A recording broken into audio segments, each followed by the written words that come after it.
Hello শুভ দুপুর বন্ধুরা, চলে এলাম আজকের লাঞ্চে। দেখো, হঠাৎ করে ছেলে বলে বসলো বিরিয়ানি খাবো। কোনো কিছু কিন্তু প্রিপারেশন ছিল না, নেইও। বিরিয়ানি খাবে যখন বলেছে, আমাকে তো বানাতেই হবে। এদিকে বাজারও যাবে না, প্লেন বিরিয়ানি, মানে না চিকেন না মাটন, তো প্লেন বিরিয়ানি। তো আমিও ব্যাস লেগে পড়লাম, বিরিয়ানি তো আমাকে বানাতেই হবে। তো এই দেখো, কোনো রকম কালার ছাড়া, আর কতটা ঝরঝরে হয়েছে দেখো, পুরো বিরিয়ানিটা কালারটা কত সুন্দর হয়েছে।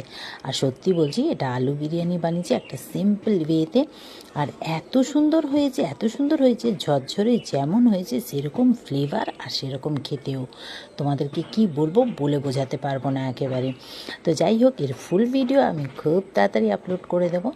আর ব্যাস, আর কি সাথে ছিল একটু শসা, রায়তা, টমেটো, আর আমি বানিয়েছিলাম কি বানাবো, তার সাথে তো কিছু বানাতে হবে, চিলি সোয়া বানিয়ে দিয়েছিলাম। আর চিলি সোয়াটা না, একটু গ্রেভিটা আমি বেশি কর্নফ্লাওয়ার ইউজ করিনি, নাহলে একটু গাঢ় হতো। তো যাই হোক, আলুটাও দেখো কত সুন্দর সিদ্ধ হয়েছে। আলুটা একদম সিদ্ধ করা ছাড়া ডাইরেক্ট কষিয়ে বানিয়েছি। তো তোমাদের কেমন লাগলো অবশ্য কমেন্ট করবে।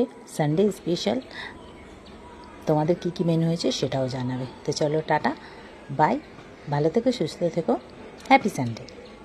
কত সুন্দর লাগছে দেখো দেখতে।